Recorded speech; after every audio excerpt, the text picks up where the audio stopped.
Mark Shanahan, a lecturer in politics and international relations at Reading University. Thanks for speaking to us. First of all, do you think this is a necessary step for senators to take in trying to pass this resolution?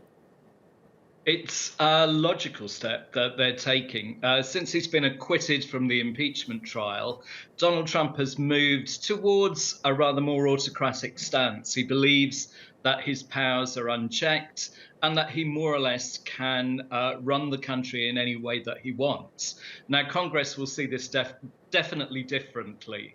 The United States doesn't have a good history of executive dictatorship. You just look back to Nixon, where the war powers resolutions originate from. And Congress has always flexed its muscle to try and rein in the president.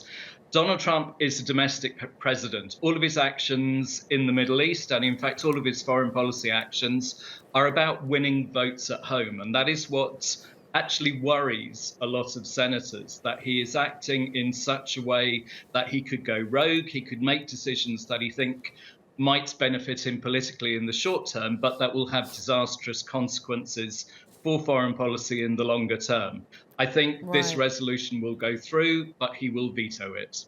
Okay. So, I mean, is this all an effort for nothing, or do you think it can actually get enough bipartisan support to come back from that veto and be forced through?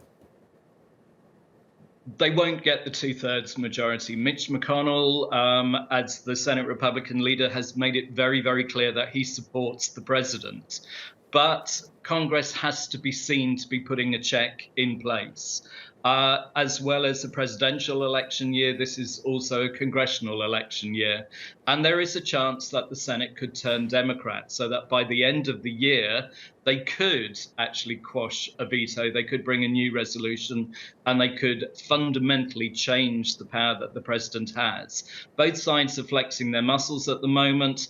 It is probable that Donald Trump is less concerned about the foreign policy consequences than about tying up the votes of middle America. Right. Help us understand, though, Trump's take on this and why he thinks he needs the power to make such heavily consequential decisions without any approval from Congress. Well, he's always operated in such a way that he hasn't had checks from people around him. He comes from a business background where he pretty much called the shots. When he went into the White House 3.5 years ago, he believed that that would be the way that he could govern.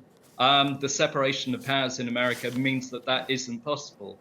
And it is likely that if any check comes on him now, it will actually come from the judiciary, because he still has the support of Senate. He acts shooting from the hip, shooting from the lip, rather than necessarily engaging the best brains of the State Department and Department of Defense around him. Right. This is what the Senate wants to check. Okay, Mark Shanahan, we're going to leave it there. Thank you so much for joining us from Reading. We appreciate it.